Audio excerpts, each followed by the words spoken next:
pour la deuxième conférence en lien avec notre exposition de pièce en pièce. Franck Lestringant, je ne me suis pas trompée sur la prononciation. Non, non, c'est bien. Spécialiste d'André Gide, qui nous fait le plaisir de nous apporter quelques éclairages sur un auteur que nous conservons à la bibliothèque de Rouen depuis un certain nombre d'années et qui est présenté dans l'exposition. Donc là, j'ai fait une petite visite accélérée avec certains d'entre vous pour vous présenter la sélection de documents que nous avons choisi de mettre en avant dans cette exposition, mais n'hésitez pas à revenir un peu plus tranquillement pour voir l'ensemble des documents, sachant que je vais faire un petit peu de teasing, comme Monsieur Yvan Leclerc est dans la salle. Il y a du Flaubert dans l'exposition et il y a une conférence en lien avec Flaubert à venir très très prochainement. Bonsoir, je suis très heureux et très ému aussi de parler dans ma ville natale, puisque je suis de Rouen tout en habitant Paris depuis une cinquantaine d'années, mais je suis né à Rouen et c'est là que j'ai fait toutes mes études jusqu'au bac. C'est donc je me retrouve chez moi, mais un chez moi qui a un petit peu changé évidemment, et le temps a passé. André Gide, lui inversement, est né à Paris, mais est venu à Rouen. Et je partirai de l'année 1880. Gide est né en 1869, il y a donc presque 11 ans, lorsque son père meurt d'une maladie assez brusquement à l'automne 1880. Et dès ce moment-là, Gide va être élevé par sa mère et par des femmes. Donc son adolescence et sa jeunesse ne seront entourées que de femmes. Ses deux tantes Rondeau, Lucie Leclerc, qui composent avec Juliette Rondeau, sa mère, les trois parcs, comme les appellera plaisamment Jean Schlumberger. Ses trois cousines germaines, Madeleine, qui viendra sa femme, Jeanne et Valentine, dont les deux frères plus jeunes, leur semblaient quantité à peu près négligeable, à peine sortis du berceau. Alors, Gide, qui avait jusqu'ici une existence assez réglée, jusqu'à 11 ans, il était élève à l'école alsacienne à Paris, pas très loin de chez lui. Sa mère va l'entraîner dans des déplacements incessants. Pendant 2-3 ans qui suivent, ils vont se déplacer sans cesse, aller notamment dans le Midi, dans les Cévennes, à Montpellier, où André Gide va suivre des études plus ou moins chaotiques. Mais ils vont également en Normandie, et plus exactement à Rouen. Ils vont à Rouen, et à Rouen très exactement, rue de Crosne. Rue de Crosne, donc à l'ouest de la ville, on va le voir sur le plan peut-être dans un instant. L'hiver qui suivit la mort de Paul Gide, qui était professeur de droit à Paris, donc qui meurt en octobre 1880, André Gide et sa mère sont à Rouen, dans sa famille à elle, dans la famille Rondeau. Henri et Lucille Rondeau, ses oncles et tantes maternelles d'André, habitaient depuis 1874 20 rue de Crosne, à l'angle de la rue de Fontenelle. Un bel hôtel particulier du XVIIIe siècle qui existe toujours, qui est toujours debout, avec porte cochère et frises sculptées. L'hôtel Rondeau est situé à 2 pas de la place du Vieux-Marché, où les Anglais ont brûlé Jeanne d'Arc, comme vous savez, à 2 pas de la rue de la Pille, où est né Pierre Corneille. André, à Rouen, recevait ses cours à domicile d'un certain monsieur Huard, rebaptisé Hubert dans les mémoires, qui se servait de cartes muettes pour lui apprendre la géographie.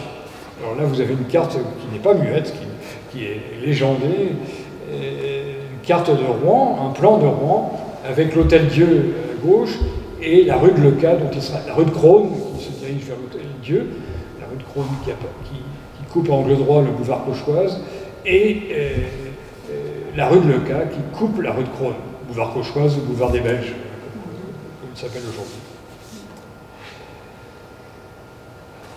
L'exercice, dit André Gide, dans Si le grain ne meurt, était trop facile. Et André s'y ennuyait. En effet, M. Huard se servait de cartes muettes pour lui apprendre la géographie. Et André Gide se souvient surtout des doigts de M. Huard qu'il posait sur les cartes muettes, et ses doigts étaient des doigts en spatule, comme le note André Gide, étaient des doigts en spatule, extraordinairement plats, écrit André Gide, larges et carrés du bout, qu'il promenait sur ses cartes. Vous imaginez le spectacle des doigts en spatule qui se promenaient sur les cartes, et peut-être la carte de Rouen d'ailleurs, le plan de Rouen, avec l'Hôtel-Dieu.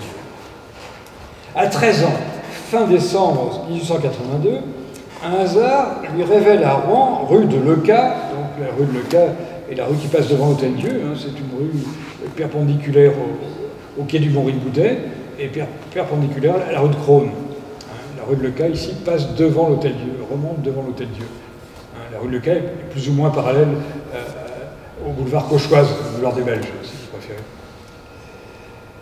Alors, à 13 ans, donc, il découvre ce qu'il appelle, ou ce qu'on appelait, l'inconduite de sa tante, Mathilde Rondeau.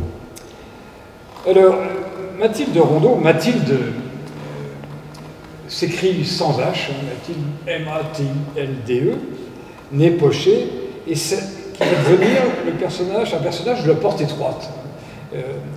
André Gide va en parler assez longuement dans la porte étroite. Lucille Bucolin, c'est Mathilde Rondeau, en fait. C'était un secret de Polichinelle, dira Claude Martin, un des biographes d'André Gide, que ce secret dont on jasait en ville, dont riaient les bonnes et qui se jouait de l'innocence et de l'insouciance des deux sœurs cadettes de Madeleine. Et pour Madeleine Gide, qui va devenir l'épouse d'André, qui était sa cousine, comme vous savez, pour Madeleine, seule à même de comprendre le drame de son père, c'était là un abominable secret. Abominable secret, l'expression est de Gide lui-même. Alors qu'est-ce qu'a fait Mathilde Rondeau? Eh bien, c'est tout simplement une épouse infidèle, comme il en existe évidemment, hein, comme cela arrive, mais c'était un secret jalousement gardé et jalousement tu, hein, qui n'était pas répandu, et Gide lui-même ignorait sans doute ce de quoi il était question.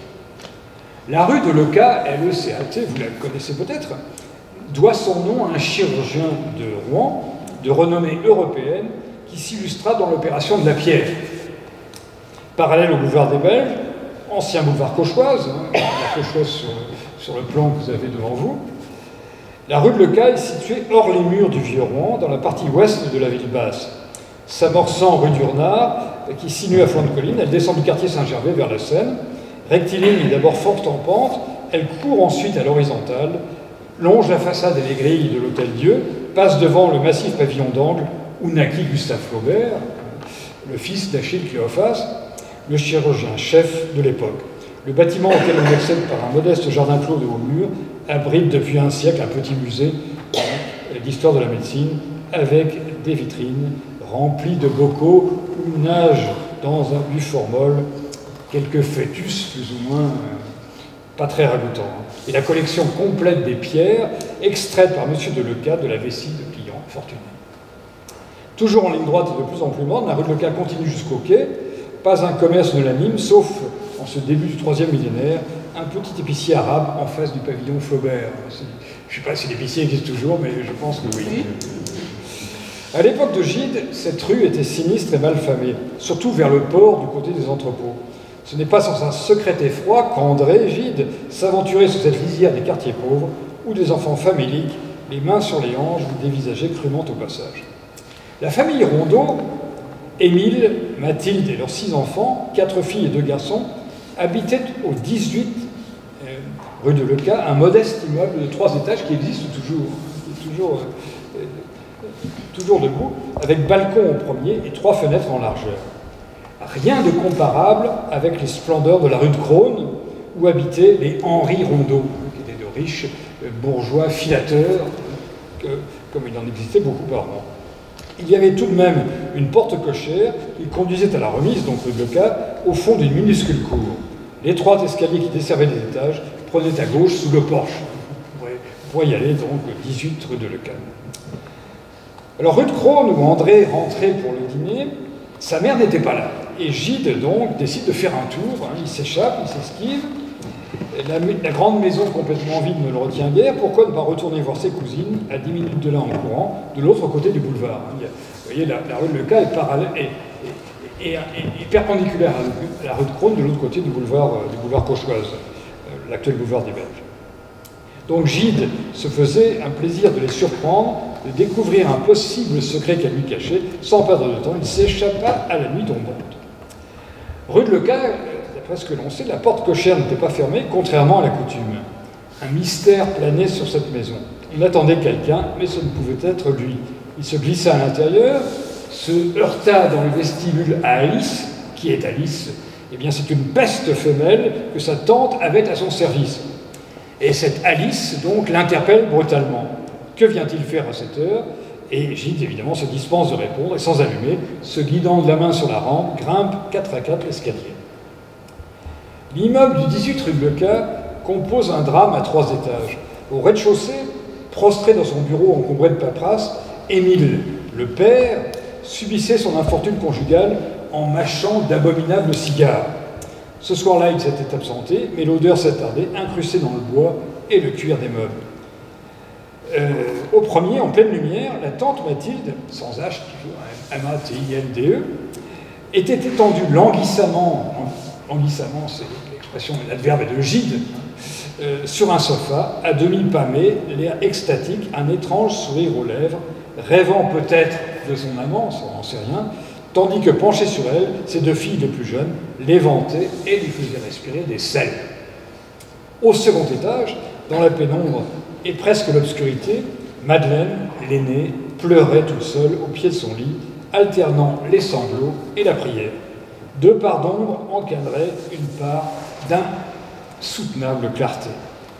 À toute allure ce soir-là, André gravit l'escalier et vit presque simultanément ces 3 scènes superposées, ces 3 parties contrastées du même drame, pour s'arrêter à la dernière. C'est Madeleine qui le retint. Il crut d'abord la chambre vide et allait se retirer quand il entendit un murmure. « Pourquoi viens-tu? Tu n'aurais pas dû revenir. » Quand il s'approcha d'elle, il sentit ses larmes sur sa joue et tout d'un coup, ses yeux s'ouvrirent. L'expression est Gide, tout d'un coup, ses yeux s'ouvrirent. La révélation de ce soir-là précipita soudain l'enfant couvé et protégé dans le désert de l'âge adulte. L'intolérable détresse, c'est encore une expression de Gide, de la cousine, son aînée de 2 ans, cristallisa et colora d'un irrévocable angélisme un amour qui donnait un nouvel orient à sa vie. Encore une expression de Gide. Son destin déçoirement prenait un cours irrévocable. Madeleine laissa se muer en amour, leur tendresse fraternelle. Alors la même scène, cette scène qui est rapportée dans Si le grain ne meurt, se trouve également transposée dans une fiction comme La Porte étroite, que vous avez peut-être lue, avec quelques enjolivements. L'événement est transporté de Rouen au Havre, la ville justement où l'authentique Mathilde Rondeau, était originaire. Jérôme, le narrateur, a déjeuné chez son oncle, qui l'accompagne ensuite à son bureau. Retourné chez lui, il apprend que sa mère ne reviendra pas avant le dîner et profite de cette liberté inespérée pour aller en ville à l'aventure. Il erre longuement sur le port qu'envahit vers la tombée du jour un brouillard de mer, l'expression est Gide. Tout à coup, l'idée lui vient d'aller surprendre Aïssa, quittée quelques heures plus tôt. Depuis les quais, il traverse la ville en courant, comme l'écrit Gide, qui égare son lecteur. En vérité, si l'on replace la scène dans la topographie rouennaise, plus étroite et plus confinée, mais où les brouillards sont tout aussi fréquents qu'au Havre, il n'a fait que 3 enjambées depuis le port et il y a juste la rue de Leca à remonter. Il sonne, on ouvre. Au bas de l'immeuble, la bonne tente de le retenir. Ne montez pas, monsieur Jérôme, ne montez pas. Madame a sa crise. Comme dans la réalité, il y a 3 étages, 3 plans séparés qui pourtant communiquent secrètement. La chambre d'Alissa est au 3e. Au second, la chambre de tante Lucille est éclairée et Jérôme entrevoit celle-ci couchée sur une chaise longue, toujours couchée, toujours étendue, avec à ses pieds ses 2 enfants, Robert et Juliette. Les rideaux sont clos, mais les bougies de 2 candélabres répandent sur la scène une clarté joyeuse. Près de la tente, à genoux, se tient un très conventionnel jeune homme en uniforme de lieutenant, tandis que fume audacieusement les cigarettes, cette libertine des années 1880. Avant d'allumer la cigarette qu'il lui a ensuite tendue, l'inconnu a répété d'une voix flûtée en riant « Bucolin, Bucolin, si j'avais un mouton, sûrement je l'appellerais Bucolin ». La tante, à ces mots, éclate de rire.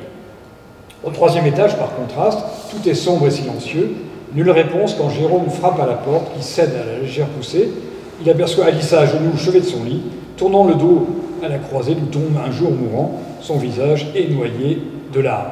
On voit donc que le roman suit d'assez près l'épisode vécu. Le roman stylise le réel au risque du cliché. Il explicite ce que la vie cachée au regard et suggérait seulement. En introduisant le personnage du jeune officier et la cigarette allumée, la fiction donne une banale réponse à l'énigme du beau corps voluptueusement allongé et suffocant de plaisir.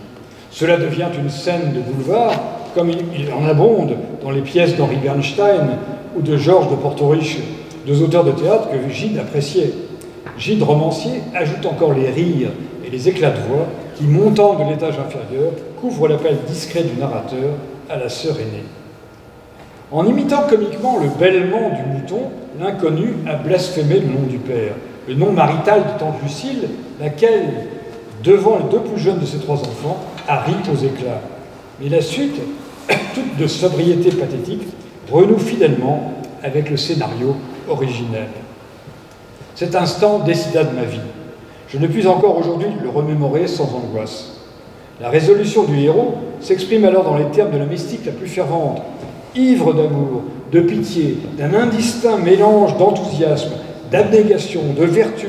J'en appelais à Dieu de toutes mes forces et m'offrais, ne concevant plus d'autre but à ma vie que d'abriter cet enfant contre la peur, contre le mal, contre la vie. Avant de laisser retomber la nuit sur une scène si aveuglante qu'elle s'ouvre à divers sens et qu'aucune interprétation ne serait épuisée, il est peut-être opportun de ne pas effacer trop vite le lieutenant d'opérette de La Porte étroite. Le personnage, sans doute, est convenu. C'est une silhouette tout juste esquissée. Mais sa phrase sonne juste. Elle ne peut avoir été totalement inventée. Il suffit de remplacer l'exclamation « Bucolin, Bucolin » par « Rondeau, Rondeau », le nom véritable du mari bafoué et de l'épouse reniée, pour obtenir, au lieu d'un bêlement de bêtise, un ronronnement de plaisir, ou mieux, un roucoulement amoureux.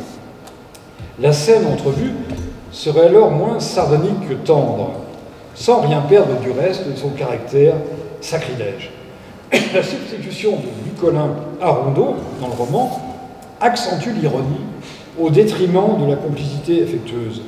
Elle aggrave le scandale en le vidant de sa motivation intime. En effet, d'où peut provenir ce Bucolin, sinon, alors c'est une hypothèse que je formule, de bucolique 1, buco 1, bucol 1, dans le jargon des potaches. On voit la première bucolique de Virgile, un bucol 1, bucolin. Voilà, c'est une hypothèse. Et cette première bucolique de Virgile, on l'apprenait par cœur au collège, bien sûr. Dans les premières classes du lycée, on l'apprenait en latin. Et nous l'avons tous étudiée et traduite. Au lycée Corneille, jadis, je me souviens d'avoir étudié cette première bucolique de Virgile. Et c'est resté toute sa vie le poème préféré de Gide. Gide, au moment de mourir, quand il allait mourir, il avait à son chevet, rue Vanneau, sur son lit, il avait les bucoliques de Virgile, et il relisait la première bucolique. Donc Bucolin, jusqu'au bout, Bucolin a tenu compagnie à André Gide. C'est une scène pastorale, comme vous le savez, entre deux bergers, Tity et Mélimée, dont l'un est heureux, a tout ce qu'il lui faut, a eu sa propriété rendue par Auguste, tandis que l'autre est obligé de fuir en exil. Rue de Leca, c'est la première fois qu'André découvre de si près son bouleversant mystère, mais en même temps, il trouve la parade. C'est lui-même qui est directement affronté au mal. À lui de se battre ou de reculer. Or, il ne fait ni l'un ni l'autre, il monte. Il monte un étage, 2 étages. L'ascension au 3e étage de la maison ouvre l'issue salvatrice qui est celle de la sublimation. Pour oublier la mer et son péché, il suffit de gravir un étage de plus et de venir trouver la fille innocente, vierge et malheureuse pour la vie, avant de conclure avec elle, bien des années plus tard, un mariage blanc. Gilles épousera sa cousine et ne pourra donc la posséder. Elle laissera vierge, comme vous le savez peut-être. C'est pourquoi, malgré l'évidente parenté des symptômes, la rue de Leucas ne trouve pas place dans la série régulière et implacable de ce que Gide appelait les Schaudern. Il a subi des Schaudern, c'était des ébranlements. C'est un mot allemand, c'est un verbe allemand qu'il a trouvé chez Goethe, et il a éprouvé lui-même plusieurs Schaudern, plusieurs commotions, plusieurs ébranlements qui ont remis sa vie en question. La révélation de la rue de Leucas, que Gide, dans ses mémoires, tire vers l'illumination, engendre en effet une image diffractée de la femme, une scission entre l'ange et la bête. Retraçant l'itinéraire exemplaire d'un amour précoce et sans tache, la première partie des mémoires ne retient en définitive que la part de lumière, la part spirituelle, celle du plus haut étage de la triste maison qui baigne dans un clair-obscur annonciateur du ciel et des étoiles. Déjà près du firmament, éclairée par la nuit seule, Madeleine n'est pas loin de se métamorphoser en ange. Au contraire, l'image de la mère, de sa mère, la pécheresse alanguie, à peine entrevue dans la clarté crue de l'étage intermédiaire, se trouve violemment refoulée, occultée aussitôt que produite. Il faudra la fiction romanesque, 27 ans plus tard, pour que ce personnage de femme fatale soit enfin développé pour lui-même et s'incarner superbement. Le portrait de Lucie Ducolin dans La Porte étroite laisse rêveur. Gide ne nous a pas habitués à de telles descriptions féminines. À la figure de sa jeune et trop belle tante, il a donné une insistante odeur féminin. À l'étage supérieur des maîtres, Lucille, alias Mathilde, est la seule qui ose avoir un corps et des viscères, la seule dont la personne entière crie la force de l'amour. La Porte étroite nous décrit une de ces crises spectaculaires. Cela la prenait tout un coup et révolutionnait la maison. La crise éclatait dans la chambre, ou parfois au salon, au milieu de la famille réunie. La gouvernante, Miss Ashburton dans le roman, un double d'Anna Shackleton en vérité, se hâtait d'emmener les enfants pour les occuper ailleurs. L'oncle Émile, que les cris affreux de son épouse affolaient, courait dans les couloirs, cherchait partout des serviettes. De l'autre colonne, de l'éther, le soir la tante ne paraissait pas au dîner, assis devant la place vide, l'oncle gardait le silence, soudain vieilli de 10 ans. Lucille vient décidément d'ailleurs. C'est une belle étrangère, née sous d'autres cieux, non point malabaraise comme la maîtresse de Baudelaire, mais tout de même grandie sous les tropiques, une fleur des îles, vénéneuse et maladive. Tel du moins l'a peint le romancier, qui n'hésite pas à en faire une créole de la Martinique et de surcroît une orpheline ayant perdu tous ses parents et n'en gardant nul souvenir. Selon la légende, confirmée par une longue tradition critique, du docteur Delay à Claude Martin, Mathilde de Pochet aurait été originaire non des Antilles, mais des Mascareignes dans l'océan Indien. Très exactement de l'île Maurice, l'ancienne île de France, célébrée par Bernardin de Saint-Pierre dans Paul et Virginie. Fille de négociant du Havre expatrié, ce serait donc une créole au sens strict, c'est-à-dire une femme de race blanche née sous les tropiques. La créolité comportant le soupçon de métissage, le lecteur de La Porte étroite se représente volontiers Lucille Ducolin en sang mêlé, métisse nonchalante et voluptueuse, reposant dans son hamac, amoureuse de la paresse et avide du plaisir. Or, Lucille, en vérité, est une femme de papier, que le romancier a affublé de tous les accoutrements de l'exotisme. Cheveux crêpés, teint mat et gestes lents, silhouette souple et languide, œil vague et sombre. Mathilde, qui s'écrit donc sans H, et que Gide ne daigne pas nommer dans ses mémoires, ne naquit pas dans une île, mais plus prosaïquement au Havre, dans le quartier d'Ingouville, qui était à cette époque une commune indépendante, depuis réunie à la métropole. Le certificat de naissance de Louise Mathilde Élise Pochet l'a fait naître au domicile de ses père et mère normands, 36 rue de la Côte, l'actuelle rue Félix-Faure, le 26 novembre 1844, sur les 8 heures du matin. Le père, Louis-François Pochet, était un négociant aisé, âgé de 45 ans. La mère, Mathilde de la Roche, 38 ans, mourut des suites de ses couches, un mois plus tard, le 27 décembre. De la vaste villa bourgeoise où naquit Mathilde, Gide, dans La Porte étroite, fera la maison Plantier, située hors la ville, à mi-côte, où Jérôme loge pendant les vacances de Pâques. À en juger d'après une photographie prise vers la trentaine, Mathilde Pochet n'avait rien d'une beauté, le visage commun, les traits plutôt lourds. Du portrait transfiguré de la porte étroite, on ne retrouve ici que le regard perdu et la résigne, enserrant la nasse sombre des cheveux. Le jeune Gide était-il amoureux de sa tante pour l'embellir à ce point dans sa mémoire et la rejeter en même temps avec une telle violence? Toujours est-il que cette création romanesque où Gide a peut-être fait entrer quelque chose de sa propre culpabilité à l'égard de Madeleine. Au fil des ans, il suivit le modèle de sa tante, il devint en un sens Mathilde. C'est ce qu'écrit David Steele dans un article sur le mythe d'une naissance chez Gide. Le fait est avéré que la famille, André inclus, voyait en tante Mathilde l'incarnation du péché. Ce malheur vivant qu'il fallait à toute force conjurer, cerner, éloigner. Si l'on se fie au scénario de la porte étroite, où la part d'invention est plus grande qu'on l'a dit, tout avait commencé au lendemain du décès de Paul Gide, le père d'André Gide. Mathilde avait refusé de porter le deuil, ou du moins elle l'avait écourté sous prétexte que le noir ne lui allait pas. Il était du reste aussi impossible de l'imaginer en noir que Juliette Gide en robe claire. Anna Shackleton, Flora Ashburton dans le roman, avait bien tenté de l'excuser. Après tout, le blanc aussi est une couleur de deuil. Mais réplique outrée de Juliette, et vous l'appelez aussi de deuil ce châle rouge qu'elle a mis sur ses épaules. À Rouen ou à Cuverville l'été, Mathilde resplendissait, vêtue de fine mousseline, le corsage échancré sur un buste parfait. Ses longs cheveux crêpelés relevés par une résille à grosses mailles dégageaient le délié admirable du cou. Elle portait une ceinture de velours noir en nœud flottant, où pendait un minuscule miroir au couvercle d'argent qu'elle consultait souvent. Le soir, après dîner, au lieu de participer aux jeux de société, elle s'asseyait au piano pour jouer de lentes mazurkas de Chopin, Chopin qui est le musicien préféré de Gide, le compositeur préféré de Gide, un compositeur que Juliette Gide jugeait quant à elle inconvenant et lascif, et qu'elle interdisait à son fils d'entendre au concert. Et Gide a découvert Chopin une fois qu'il était en âge d'entendre, une fois qu'il était adulte.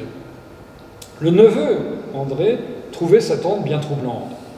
J'éprouvais un singulier malaise auprès de ma tante, un sentiment fait de trouble, d'une sorte d'admiration et d'effroi.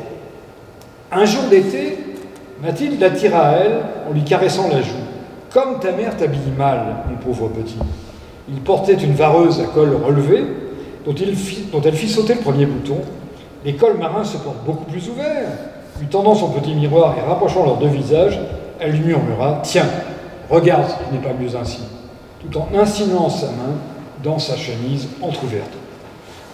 André eut un brusque sursaut, s'échappa et courut à toutes jambes au fond du jardin, se laver à la fontaine du potager. Donc il s'est lavé le visage, les joues, le cou, tout ce que cette femme avait touché. Comme il s'enfuyait, elle avait eu le temps de lui jeter « Fi, le grand sot !» Le grand sot, c'est son temps. Le tabou était donc jeté sur Mathilde, qui assez logiquement finit par s'exclure elle-même d'une famille aussi collet-montée.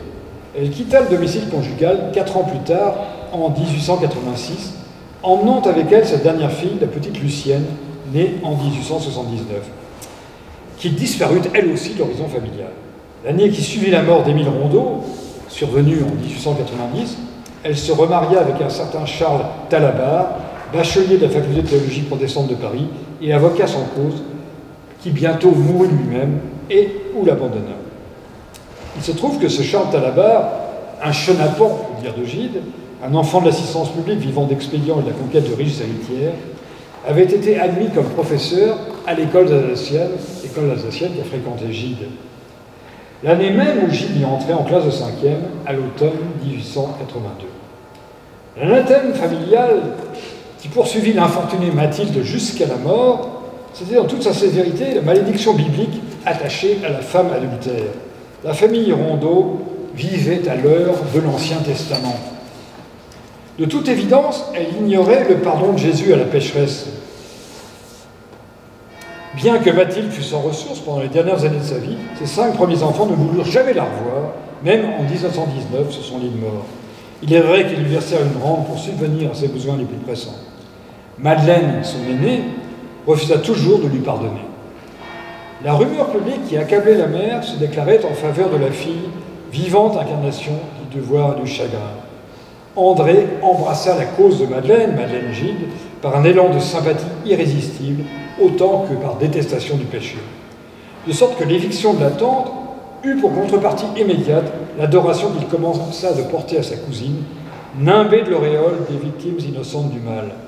Mathilde, c'était la part du feu, ou plutôt celle du diable, qu'il fallait sacrifier et rejeter au loin pour que s'élève l'image de la sainteté qu'incarnaient les Emmanuel, les Alissa, les Marcelines, ces anges de souffrance qui, dans l'œuvre de Gide, représentent, non sans une cruelle ironie parfois, l'idéal désincarné de la femme.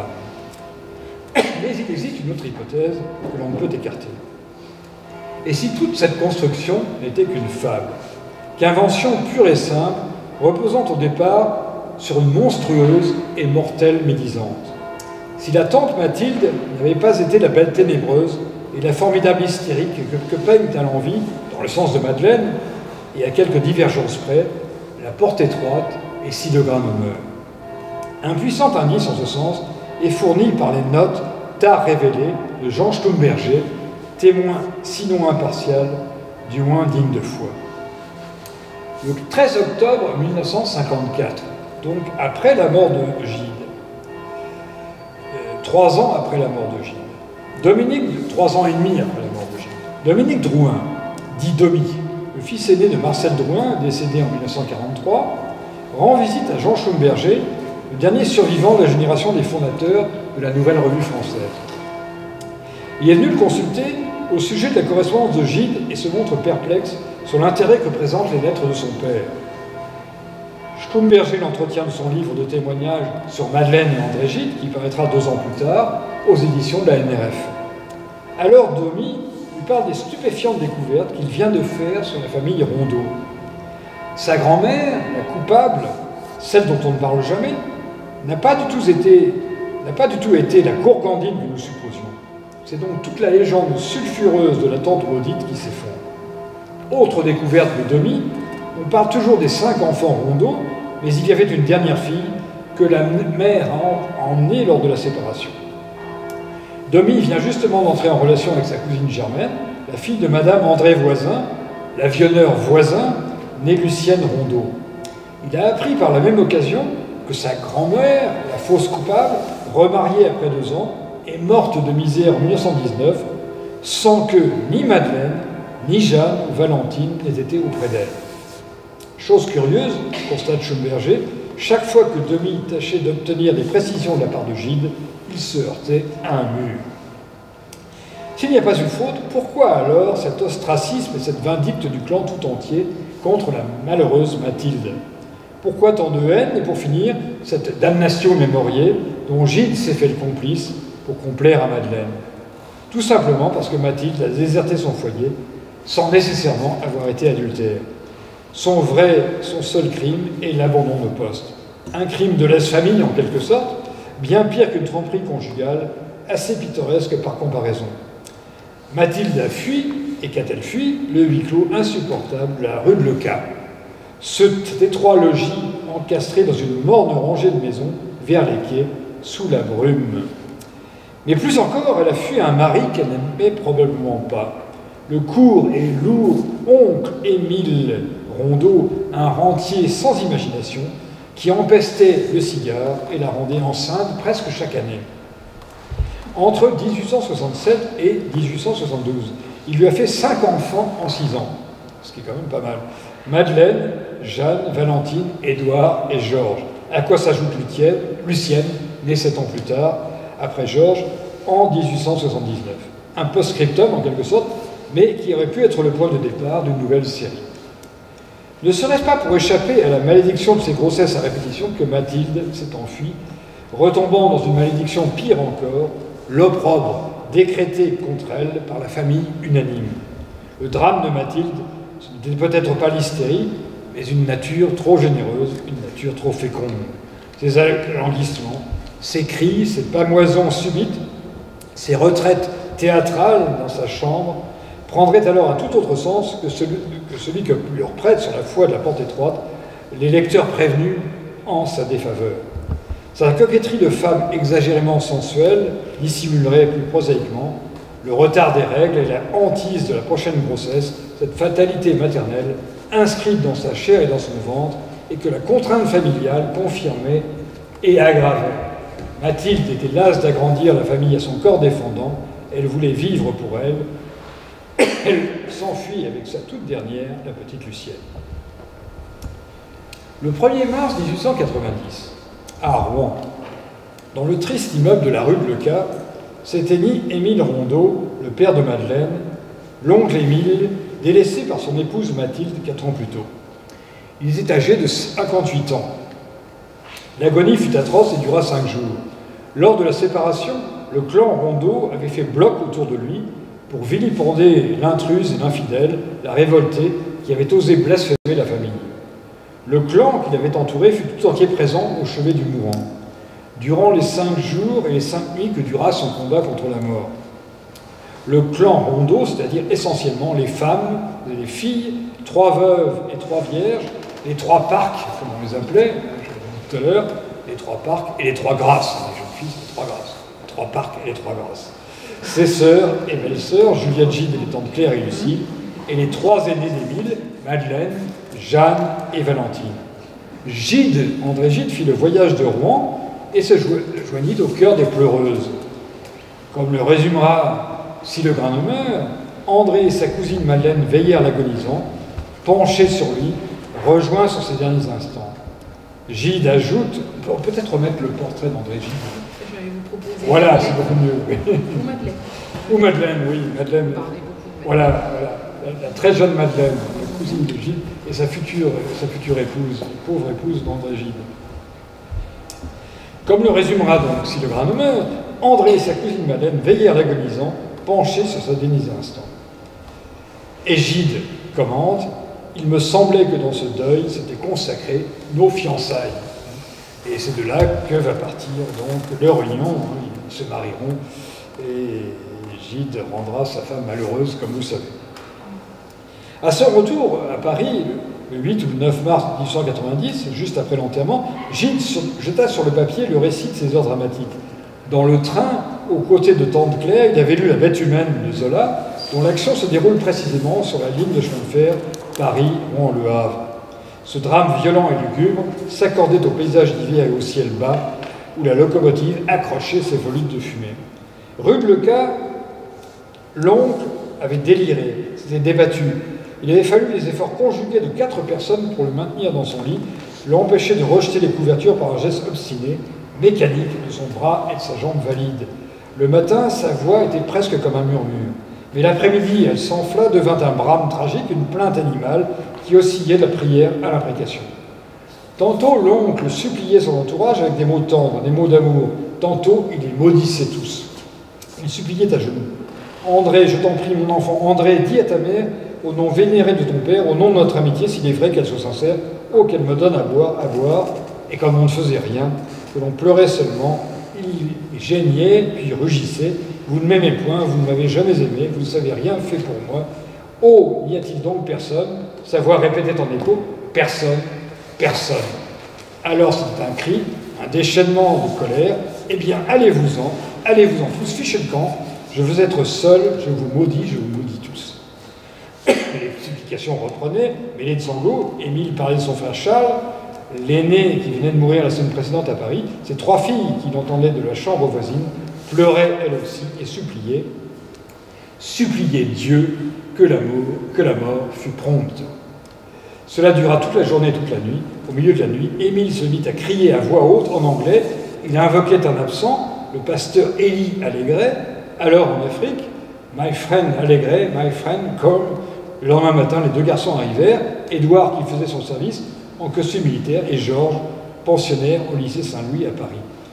L'agonisant s'effraya d'abord de l'uniforme, puis reconnut son fils. Il eut un bref instant d'effusion. « Mes enfants, que je suis heureux de vous voir, vous ici, quel bonheur !» Donc Émile s'apaisa, sa respiration devint plus régulière, ses traits se détordirent, ses yeux se fermèrent, et il s'abandonna au sommeil. Et alors, André et Madeleine communient donc auprès de l'oncle qui va mourir. Une pensée les traversa, mais c'était une folie, écrit Gide. que si l'on nous laissait tous deux auprès de lui, seul à l'ustrelier, la force de notre amour l'arracherait peut-être à la mort. Près d'eux, entre eux, les unissant dans ces fiançailles mystiques qui étaient les leurs, le visage d'Émile n'exprimait plus la moindre trace de révolte. Il rayonnait de tendresse. La mort d'Émile Rondeau paracheva le drame de la rue de Leucas et dans le même temps, dans les mêmes lieux, par le même éternel hiver, lui apportait sa conclusion. L'action néfaste de Mathilde envolée s'est donc exercée en son absence même jusqu'à son terme. Parallèlement, Madeleine achevait d'accéder à la sainteté, entraînant André dans son sillage lumineux, d'où le drame du couple, de l'union André et Madeleine Gide, union qui ne sera jamais consommée. Alors, La Porte étroite, donc, est un roman inspiré par le destin de Mathilde Rondeau et fut publié donc en 1909. Le héros et narrateur de La Porte étroite, Jérôme, est orphelin de père et fils unique. Il aime sa cousine Alissa, qu'il aime en retour. Tous deux sont de bonne bourgeoisie protestante de Normandie, austère et puritaine, comme le sont André et Madeleine. Ils suivent l'école du dimanche, et ils sont prêts à suivre l'enseignement de Jésus-Christ qui expose le pasteur Vautier. « Efforcez-vous, dit le pasteur, d'entrer par la porte étroite », le titre du roman, qui est un verset de l'Évangile. « Efforcez-vous d'entrer par la porte étroite ». L'Évangile de Luc continue ainsi, « Car je vous le dis, beaucoup chercheront à entrer et ne le pourront pas. » Car je vous le dis, beaucoup chercheront à entrer et ne le pourront pas. La porte étroite a pour horizon cet avenir eschatologique, le jour du jugement dernier, où peu d'élus seront admis dans le royaume de Dieu, où le plus grand nombre restera dehors, frappant vainement à la porte et implorant. C'est une vision très calviniste du salut. Alors, la référence, c'est Luc, l'évangile selon saint Luc, 13, 24. Luc 13, 24. Et là, cette vision de la résurrection, cette vision de l'au-delà, c'est une vision terriblement calviniste.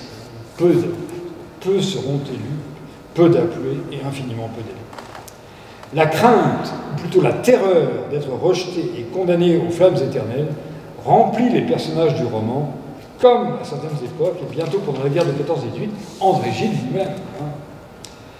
Jérôme a découvert le secret d'Alissa, sa tristesse est causée par l'inconduite de sa mère, la belle créole, je reviens au roman, Lucille Bucolin, qui trompe son mari.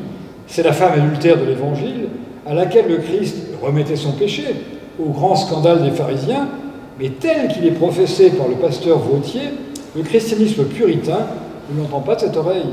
Alissa en est meurtrie, et Jérôme partage sa douleur. De cette confidence, leur amour ressort purifié, tendant à fuir la chair et le monde dans une spiritualité exaltée. Bien qu'amoureuse, Alissa se refuse à Jérôme et se sacrifie à sa sœur Juliette, elle aussi est prise de ce cousin. Et conduite par Jérôme, qui ne l'aime pas, Juliette se résigne au mariage avec un propriétaire vigneron du Midi. Alissa, dont le sacrifice est devenu inutile, repousse plus que jamais celui qu'elle aime, ou plutôt prétend ne le retrouver qu'en Dieu.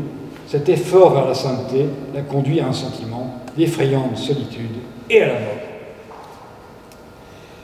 Si le roman est l'exposé du problème conjugal que Gide ne put jamais résoudre, c'est un exposé à rebours, avec interversion des sexes. Gide semble appliquer ici une vieille recette littéraire que Musset recommandait à ses correspondantes en mal de confidence détournées. Une de ses amies, la princesse Belgezeur, voulait raconter un peu ses aventures amoureuses. Et Musset lui répond « Il faut retourner les rôles. Vous me parlez du moyen de déguiser les personnages. Il y en a un bien simple, c'est de changer les sexes. Il s'agit, je suppose, d'une femme qui a un mari qui l'ennuie et un cousin qui l'adore. Ce sera un mari que sa femme excède et que sa cousine idolâtre. Cela vous paraîtra peut-être bizarre, mais songez que le ridicule n'a pas de sexe. Sinon, dans quelques nuances qu'on sacrifie ou qu'on retourne. Le ridicule n'a pas de sexe. Il suffit de retourner, donc de faire des hommes des femmes et des femmes des hommes. Musset a ajouté « Je l'ai essayé déjà, et plus aisément que je ne le croyais. » Alors on peut penser que Gide s'est souvenu du conseil s'il l'a lu. La tentation de l'angélisme, c'est bien la sienne, avec l'issue que l'on sait. Cette motivation, sous couvert de sainteté, ce refus de tout l'être, de tout son être, de mêler à l'amour idéal et de posséder quoi que ce fût de charnel et d'impur, c'est bien à lui qu'elle appartient, et non à sa femme. En réalité, Alissa, c'est André Gide, plutôt que Madeleine. Alors la publication de La Porte étroite, et je vais conclure par là, je vais conclure assez vite, en feuilleton d'abord, au printemps 1909, puis en livre ensuite, a donné l'un des plus riches moments de l'échange intellectuel avec Claudel. Le 10 mai, de Tientsin, l'actuel Tianjin en Chine du Nord, Paul Claudel, le consul de France en Chine, dans cet endroit de Chine, faisait part à l'auteur de l'émotion mêlée de beaucoup de perplexité que cette lecture avait causée en lui. Claudel ne tarissait pas d'éloges sur le style et sur l'œuvre. La forme fragmentaire où j'ai lu votre ouvrage m'a permis de le porter plus longtemps en moi. Néanmoins, je n'oserais rien dire que j'ai parfaitement compris, malgré le prestige d'un style admirable qui s'insinue en vous comme une liqueur enivrante et chaleureuse. On se sent partout enveloppé de cette solennelle atmosphère de fin d'été, de cette extase dorée dont vous parlez dans vos dernières pages. C'est un discours suave et mûr, une suavité pleine d'angoisse, une douceur dantesque, mais avec au-dessous quelque chose de terriblement amer, je n'ose dire de désespéré. Claudel découvrait la clé d'un malaise. Cette clé, c'était le protestantisme, évidemment, posait Claudel. Votre livre, écrivait-il à Gide, a été pour moi un document inestimable sur le protestantisme et m'a fait comprendre bien des choses qui m'étaient obscures. Le protestantisme, dit Claudel, n'a pas de sacrement. Il n'y a plus de matière dans les relations de Dieu à l'homme. Il n'y a plus de religion proprement dite où chacune des parties fournit loyalement sa part. L'homme doit tout tenir de lui-même et Dieu n'intervient que par des touches rares et imprécises. Les âmes les plus nobles qui veulent se rapprocher de lui sont laissées dans l'anxiété. Commencée sur le ton de l'enthousiasme et de l'émotion, la lettre de Claudel tourne bientôt à la réprimande en bon catholique.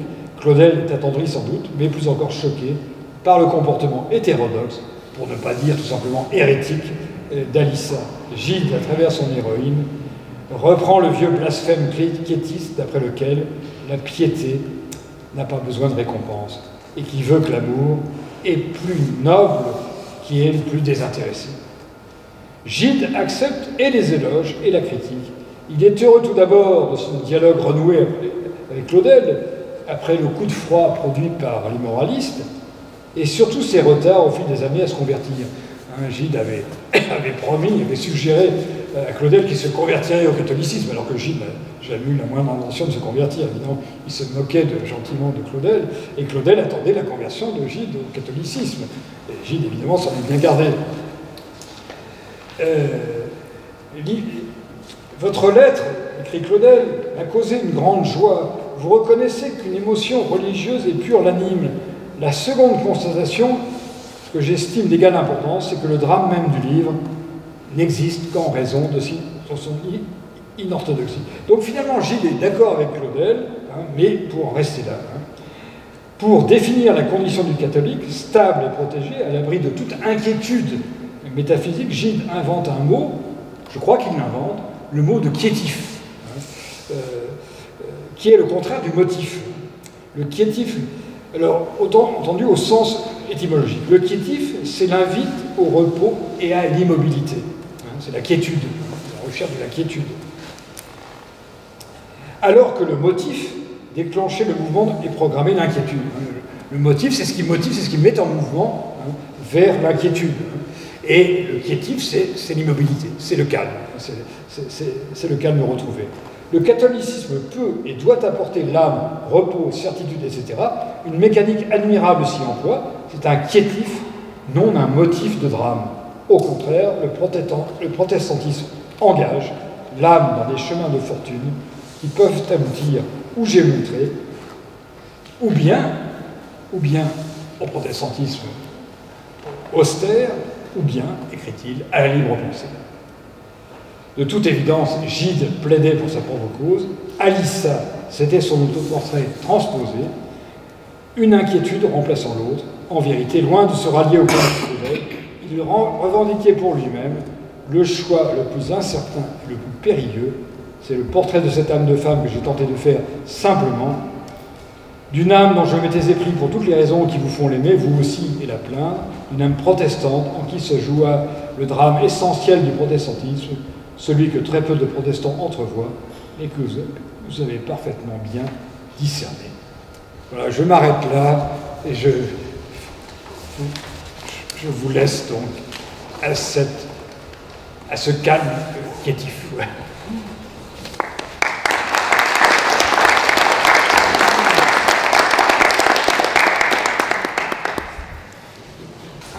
Oui, le rapport de Gide à Rouen est vraiment un rapport très réel et très profond, même s'il a couru après vers d'autres cieux plus ensoleillés. Vous avez déjà répondu à toutes les questions potentielles, visiblement. Écrivez le 18 de l'Arbre de Cale, on prend la formule de Gide qui doit être dans les nourritures terrestres, famille, je vous hais, foyer clos, porte refermée, etc. Et en même temps, on a l'impression qu'il fait quand même bloc avec la légende familiale qui... Oui. Alors qu'on aurait pu croire qu'il aurait pu prendre la défense de cette Mathilde que vous présentez comme une sorte de victime de la famille. Et pourquoi est-ce que Gide fait bloc avec sa propre famille? C'est à cause de sa femme. Ouais. C'est par fidélité envers sa femme. Et oui, c'est ça qui est extraordinaire. Gide a une vie, évidemment, assez débauchée. On aurait pu comprendre. Il ne pardonne pas à sa belle-sœur, finalement, une faute assez vénielle, enfin, et tout à fait explicable, et tout à fait pardonnable, excusable à côté des péchés que vous pouvez commettre lui. Mais il est solidaire de son épouse, de Madeleine, c'est ça. C'est la thèse de Madeleine. Il est pour Madeleine à 100%. Il ne discute pas. Enfin, mais évidemment, il est double. Gide est double. Enfin, double, ça peut dire multiple. Mais il a... C'est ça. Il a vis-à-vis de Madeleine une fidélité relative. Enfin, pas une infidélité sexuelle absolument totale. Mais... sur le plan des principes, sur le plan du devoir, il y a un double discours chez lui, du point de vue de la famille, du point de vue du discours, du point de vue de Madeleine, du point de vue de la famille Gide, de la famille Rondeau. Il ne dévie pas. C'est assez incroyable. Hein, ce n'est pas du tout un discours libertin. Et dans ce roman en particulier. Alors le roman de la Porte étroite, je ne sais pas si vous vous souvenez bien de ce roman, mais la fin du roman, bon, je l'ai résumé rapidement, mais la fin du roman, c'est le journal le journal de... Comment s'appelle-t-elle Oui, le journal d'Alissa. Merci, madame. Merci, excusez-moi. Vous avez une meilleure mémoire que moi. Oui, ce journal est emprunté à Madeleine. Il y a des pages qui viennent de Madeleine, qui sont des pages de Madeleine, non pas de Gide, non pas d'André Gide. Il emprunte à sa femme, il prend des pages de son journal pour le mettre dans son roman. C'est assez hallucinant, c'est assez hallucinant.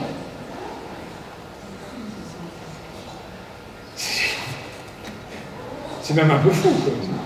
Et pour protéger un secret de famille qui n'était pas un secret, c'était un secret de rien du tout, enfin.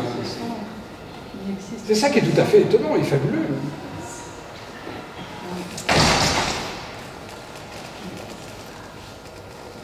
Il y a un protestantisme rigide, étroit, et que finalement Gide observe, tout en ayant par ailleurs une autre vie complètement débauchée, complètement... Alors, d'ailleurs, sur la vie un peu débauchée de Gide, enfin, j'en parle un peu, mais peu dans la biographie, parce qu'il se trouve que je suis entré en relation avec la fille de Gide, donc, qui était une femme extraordinaire, une femme remarquable, et dès le moment où je l'ai connue, il m'était impossible de raconter certaines choses. Ça, on ne pouvait pas. Elle était tellement émue, et tellement... elle me laissait libre d'écrire ce que je voulais, d'après les archives, d'après les pièces que j'avais, mais il y a des choses que j'hésitais à dire et que je n'ai pas dites. Parce que c'était une telle blessure pour elle à chaque fois qu'elle lisait ça. Elle me téléphonait aussitôt, elle m'engueulait au téléphone, puis après elle m'écrivait une carte postale très gentille en me disant continuez, c'est magnifique. Mais je sais plus ce que je disais. On parle de Catherine Gide, que vous travailliez avec elle. Oui, c'est ça, oui. C'était une femme remarquable. C'était une femme remarquable qui est malheureusement disparue des suites d'un AVC qu'elle a eu en 2012. Elle est morte en 2000. Alors, est-elle morte en 2013 ou en 2014? Je ne sais plus exactement. Mais elle est morte c'est assez triste. Mais c'est grâce à elle que j'ai pu écrire cette biographie et que j'ai pu avoir tous les documents. Alors, depuis cette biographie, évidemment, de l'eau a coulé sous les ponts de Rouen, évidemment, mais... On peut peut-être la montrer, la biographie. Oui. Alors, depuis tout récemment, l'année dernière, a été publiée l'édition intégrale du premier tome du journal de Green, de Julien Green, et qui raconte, donc qui est un compagnon, un proche compagnon, un proche ami de Gide, qui a été courtisé par Gide d'abord au départ, et ensuite qui devient son confident et son ami, et il se raconte tout. Et il y a des choses assez incroyables et assez brutales. Alors je suis heureux finalement de ne pas avoir connu ce journal avant, mais ce que ce journal apporte est assez terrible. Alors quand on voit la porte étroite d'un côté et ce que faisait Gide dans la réalité, c'était assez hallucinant qu'il arrive sur les deux plans distincts et à bien les séparer, à rigoureusement les séparer. C'est ça qui est hallucinant. L'université française est un peu absurde, enfin, elle limite chacun d'entre nous dans un siècle et sur un auteur. Enfin, bon, c'est très bien parce qu'on peut devenir le meilleur spécialiste de l'auteur. Voilà. Mais en même temps, ça borne les horizons, ça limite terriblement le champ. Et on ne peut pas faire de passage d'un siècle à l'autre. Bon, j'ai pris cette liberté de passer du 16e au 19e avec Musset, et ensuite au 19e et au 20e avec Gide. Alors pourquoi ai-je bondi du 16e siècle à André Gide? Eh bien tout simplement par la Réforme. Je me trouvais à Atlanta, aux États-Unis, donc en Géorgie, en 2004, je crois, au moment où s'est déclenchée la guerre en Irak, où le président Bush a décidé d'envahir l'Irak. On a vu les conséquences qui en ont résulté, et la guerre qui, toujours, 20 ans après, règne toujours en Irak. Et la situation était tellement désespérante, tellement affolante, il y avait tout un courant anti-français là-bas, que je me suis mis à lire tous les ouvrages qui étaient dans mon bureau. C'était le bureau d'une francisante, d'une 19e-iste, du nom de Candace Lang, et une spécialiste d'André Gide. Et donc j'ai lu La Porte étroite, j'ai lu surtout C'est le Grand Numeur. Et en lisant C'est le Grand Numeur, je me suis rappelé de mon enfance à Rouen, de cette société protestante, des manufactures de tissus des environs de Rouen, où je me suis promené, que j'ai visité quand j'étais enfant. Et ça m'a bouleversé. Et j'ai écrit à mon éditeur, j'ai dit, je ferai une biographie d'André Gide. Voilà comment l'idée est partie. Et j'ai écrit la biographie d'André Gide en une petite dizaine d'années, en 8 ans, je crois. Voilà. Mais c'est le protestantisme. Hein, puisque j'étais au départ un spécialiste de la réforme, enfin, je n'ai pas écrit seulement là-dessus, mais bon, je suis moi-même de religion réformée, d'origine.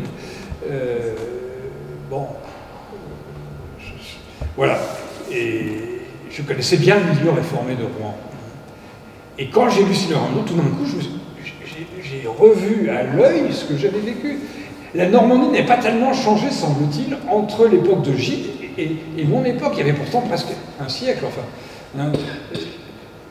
J'étais le contemporain de Gide pendant quelques semaines, mais tout juste quelques semaines. Je suis né en janvier 51, Gide est mort en février 51.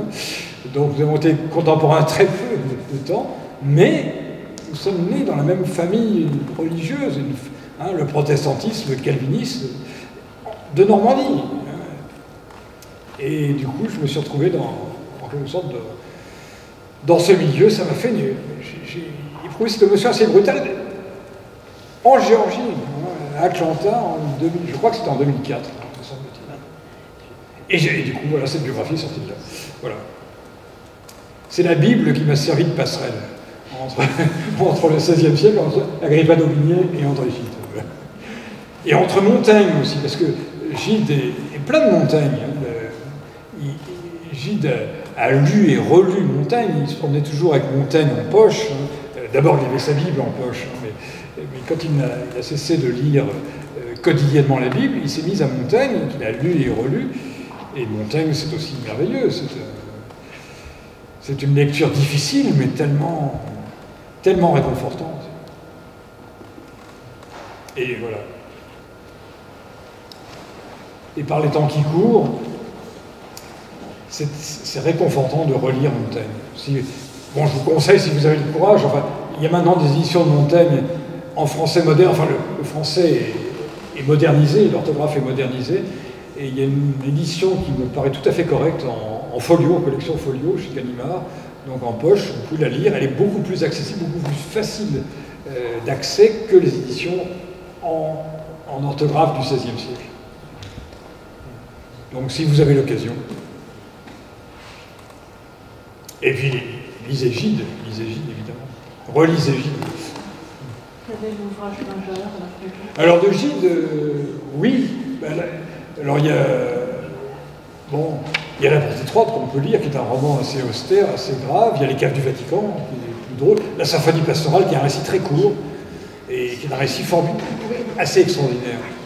Et qui peut se lire d'une double manière. On peut le lire littéralement, un peu naïvement, si je puis dire, et puis on peut le lire ironiquement. Et à chaque fois, c'est un texte que j'ai lu une dizaine de fois, et à chaque fois de façon différente. Et à chaque fois, on trouve des choses nouvelles. La Symphonie pastorale, c'est un des textes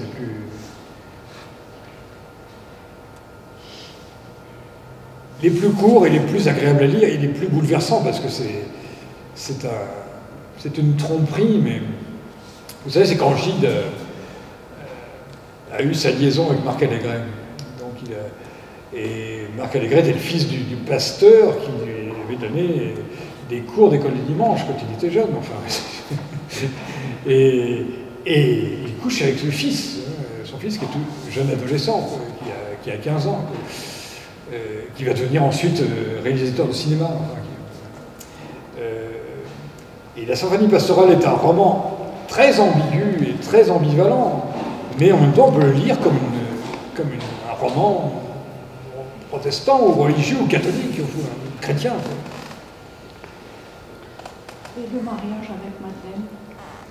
Eh bien, le mariage a duré jusqu'au... Enfin, ils ont été mariés pendant... Non, mais pourquoi s'est-il marié? Pourquoi est-ce que vous avez...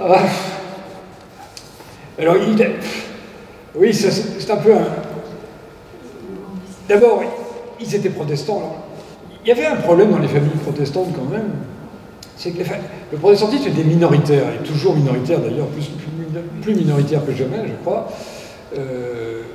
malgré les populations qui viennent d'Afrique, qui sont aussi protestantes.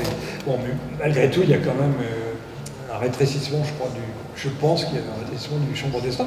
Donc les familles protestantes favorisaient l'endogamie. Pas des incestes, évidemment, mais des mariages très de proches. Et dans ma propre famille, je sais que mon grand-père avait épousé sa cousine aussi. Et oui. Parce que pour éviter un mariage avec quelqu'un de la religion opposée. Moi, j'ai épousé une catholique, vous voyez, j'ai tous les péchés. Je suis un homme pécheur. Je suis marié à une femme catholique. Mais les bons mariages, c'était... On essayait de se marier avec quelqu'un de la même confession. Ah oui. Et donc, ça, c'était une motivation profonde. Vous voyez, ce que Gide a vécu, moi je l'ai un peu connu dans ma famille, c'est pas du tout une chose qui m'a étonné. Bon, il y a peut-être des protestants parmi vous, hein, je ne veux pas du tout dire de bêtises, mais... Alors on pouvait aller voir ailleurs, évidemment, mais il était conseillé quand même de rester en famille. Quoi. Oui. Ce que je trouve, c'est qu'André Gide est quand même présenté dans sa vie des ambiguïtés. Oui. mais des ambiguïtés dont il avait conscience et sa conscience devait travailler quand même. Et c'est ce qui pourrait expliquer qu'il soit marié justement avec Madeleine, ça. Alors Ça ressemble plutôt à un mariage blanc. oui, c'est un mariage. En fait, Je me demande si c'était pas pour apaiser un peu sa conscience par rapport à lui-même. C'est resté un mariage blanc, oui, sauf qu'il a essayé d'avoir une relation sexuelle, c'est arrivé une fois, et puis c'était un échec lamentable. Et comme je l'ai dit aussi, André Gide a une fille, mais une fille, non pas de sa femme, mais d'une autre femme. Hein, de la petite dame, c'est-à-dire... de la fille de la petite dame, de la fille de la petite dame, pas de la petite dame, hein, de la fille de la petite dame, de Maria van Rysselberghe. Voilà, van Rysselberghe, oui. Voilà. De la fille de Maria van Rysselberghe, comment se prénommait-elle? C'était... oui, enfin... Son nom est inscrit là-bas. Oui, peu importe, enfin voilà. C'est la fille de Maria van Rysselberghe et du peintre, de Théo. Voilà. C'est la fille dont Gide a eu une fille, ouais. Absolument. C'est assez compliqué. Ah oui, maintenant sa fille, c'est pas la fille de Madeleine. Non, il n'a jamais réussi à posséder, enfin, pour parler vulgairement, il n'a jamais réussi à posséder sa femme.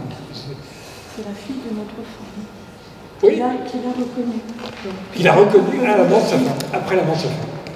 Madeleine est morte, est décédée, je crois, en 38.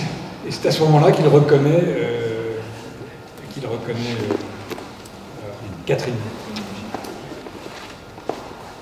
qui était une femme extraordinaire, et qui devait vivre avec ça, vivre en étant la fille de Gide.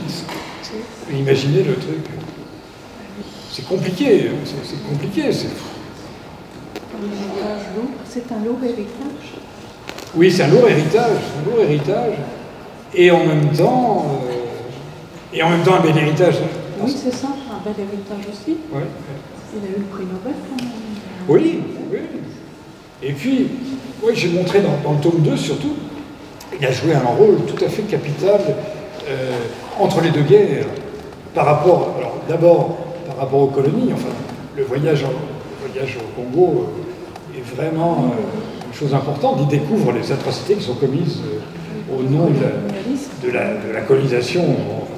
Et surtout, au moment de son voyage en URSS, quand il prend conscience du stalinisme et qu'il est le premier à dénoncer le communisme, le totalitarisme.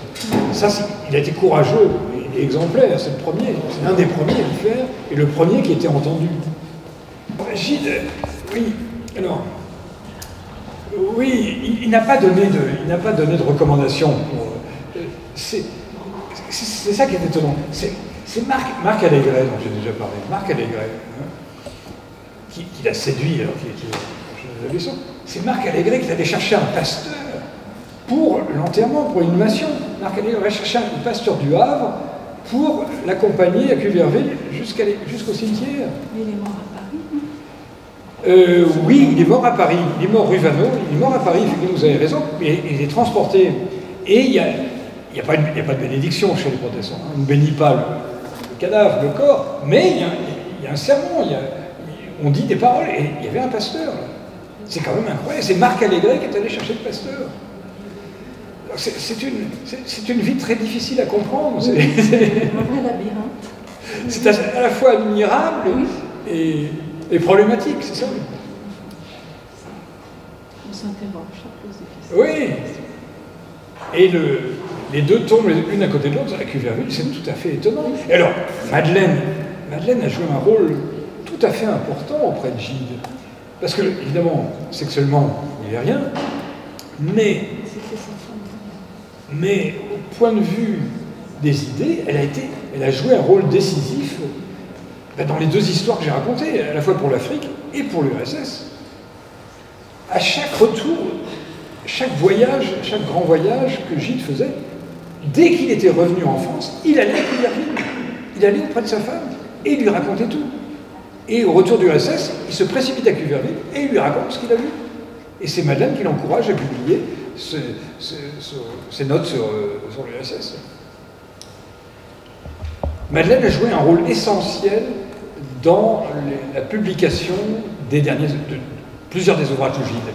Alors, il est vrai que d'un autre côté, elle a refusé de lire, elle a refusé de lire Si le grain ne meurt, ce que Gide dit avoir écrit pour elle. C'est peut-être malheureux qu'il ait... Bon, je ne sais pas si ça lui aurait tellement plu finalement, Si le grain ne meurt, mais enfin, on ne sait jamais. Elle ne l'a pas lu.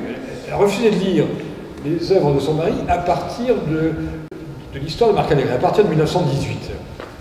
Mais c'est grâce à elle que Gide a dénoncé donc, la politique coloniale, mais il n'est pas allé jusqu'au bout, parce qu'il avait entre les mains des documents dont il n'a pas pu se servir. Et pourquoi ne s'en est-il pas servi? Pourquoi n'a-t-il pas dénoncé les 15 000 morts qu'avait coûté la création du chemin de fer entre Brazzaville? Pourquoi ne l'a-t-il pas fait? Eh bien, parce qu'il avait été invité en Afrique par le responsable de ces morts, qui était un socialiste ou un radical. Voilà. C'est ça, c'est la contradiction du système. Son voyage avait été payé par un ami qui était au pouvoir, au pouvoir de la Troisième République, et qui était donc administrateur colonial. Il ne pouvait rien faire. Alors l'URSS, c'est aussi Madeleine, évidemment. C'est Madeleine qui le pousse à publier cela. Et Madeleine meurt peu après, en 1938. Donc elle joue un rôle pas constant. Hein. Il y a des moments où elle ne lit rien, et des moments où elle agit de façon déterminante. Il y a un moment aussi où elle agit de façon déterminante, c'est beaucoup plus ancien, au moment de l'affaire Dreyfus. La plupart des amis de Gide sont anti-Dreyfusards. Et parmi ces amis anti-Dreyfusards, il y a Paul Valéry, évidemment, Paul Valéry, qui était un des amis de Gide, un ami un peu douteux parce qu'il avait toujours la couverture à lui, Valéry. Mais c'est Madeleine qui a arraché la signature de son mari, qui a dit « tu signeras », et il a signé. Alors que Rouard était férocement anti-Dreyfusard. Enfin, ça, vous trouverez ça. Donc, elle a joué un peu un rôle de sœur aînée, finalement. Voilà, c'était plutôt la sœur aînée. Et alors, moi, j'ai lu et je l'ai répété, mais je ne l'ai pas inventé. Il y a des gestes qui sont presque des gestes amoureux. Dans les années 30, au moment où il revient du RSS, il embrasse Madeleine en public, il s'approche d'elle, il la prend dans ses bras. C'est pas seulement de la simulation, mais je crois qu'il y a une tendresse entre les deux. Mais en même temps, une distance infranchissable créée par l'histoire de Marc Allégret, enfin, et puis toutes les histoires aussi, qu'elle ne voulait pas savoir. On pourrait y passer une vie. Sur Madeleine me permet de faire une petite transition avec la prochaine conférence qui aura lieu la semaine prochaine, qui traitera aussi de femmes fortes, n'est-ce pas, Monsieur Leclerc? Monsieur Yvan Leclerc vous présentera 4 femmes qui ont partagé la vie de Gustave Flaubert, si je puis dire. Oui, scolaire. En tout cas, la première, c'est Madame Bovary. Oui. Vous verrez, je l'espère, qui sont les 3 autres. Donc, on vous remercie pour votre participation, pour cette conférence, pour ce débat, pour votre...